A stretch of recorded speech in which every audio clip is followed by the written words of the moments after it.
এই স্টোরি কর্নারে আপনাদের সকলকে আবার স্বাগত জানাই। আজ আমরা একটা নতুন ভাবনা নিয়ে আপনাদের কাছে উপস্থিত হয়েছি এবং সেই নতুন ভাবনাটি হলো যে এবার থেকে প্রতি গল্পের শেষে থাকবে একটি ছোট্ট প্রশ্ন গল্পেরই মধ্যে থেকে, আর আপনারা সেই প্রশ্নের উত্তর আমাদের কমেন্টের মাধ্যমে জানাবেন। আর সাথে আপনারা আপনাদের নাম ও কোথা থেকে বলছেন সেইটাও কমেন্টের মাধ্যমে আমাদের জানিয়ে দেবেন, আর আমরা সঠিক উত্তরদাতাদের নাম ঘোষণা করব। তাহলে আর দেরি কেন, আজকের গল্পটা চটপট শুনে নাও আর দিয়ে দাও আজকের প্রশ্নের উত্তরটি।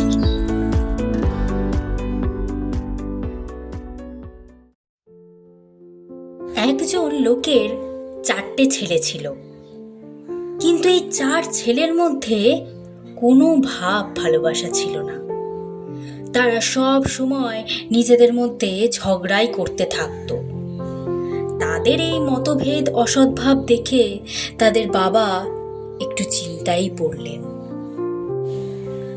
একদিন ছেলেদের মধ্যে সদ্ভাব ফিরিয়ে আনার জন্য তিনি একটা উপায় বের করলেন। তারপর ছেলেদের ঘরে ডেকে পাঠালেন। ছেলেরা আসতেই তিনি তাদের একটা করে লাঠি নিয়ে আসতে বললেন। তখনই ছেলেরা ছুটে গিয়ে একটা করে লাঠি নিয়ে এলো। লোকটি তখন তাদের সেই লাঠি একটা একটা করে ভেঙেও ফেললেন। তারপর আরও একটা করে লাঠি নিয়ে আসতে বললেন। তখনই ছেলেরা আবার একটা করে লাঠি নিয়ে এলো। তখন তিনি লাঠিগুলোকে একটা বান্ডিল বাঁধলেন।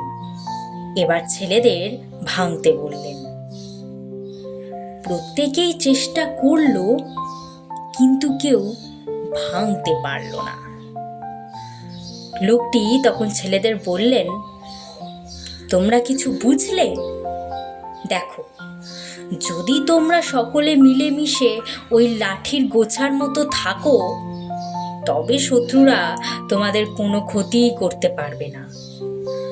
আর যদি পরস্পর বিবাদ করতে থাকো, এক একটা লাঠির মতোই দশা হবে তোমাদের।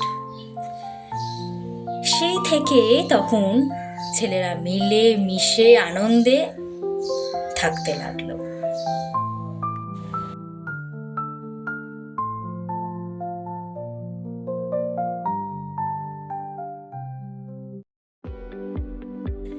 আজকের প্রশ্নটি হচ্ছে যে ছেলেগুলির বাবা ছেলেদের কি দেখে খুব চিন্তায় পড়েছিলেন। প্রশ্নের উত্তরটি অবশ্যই সকলে আমাদের কমেন্টের মাধ্যমে জানিও, সাথে নাম ও কোথা থেকে বলছো সেইটাও অবশ্যই আমাদের জানাতে ভুলো না।